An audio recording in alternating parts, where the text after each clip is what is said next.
وأنا يقانا دبي حصوب الجيستي وحان هذينا إن عدالة له الكيمة وحانو سعنا بيس وحانو سعنا نلجليو وحان كثير علينا وكحنا أقصنا هاي أبين كل لغة دبعتنا لغة هيا تذكر يجا نو الشبل تذكر شبلنا هاسه شوجا وأقولي كلاجا وأقولي هاي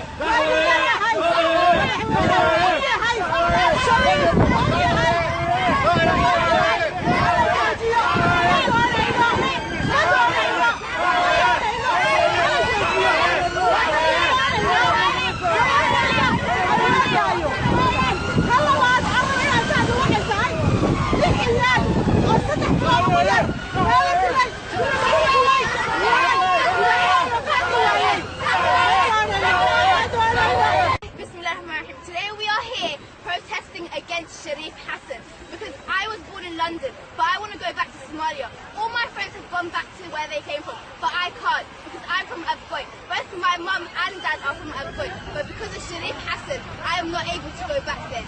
He has ruined our land, and I'm not able to go back. Thank you.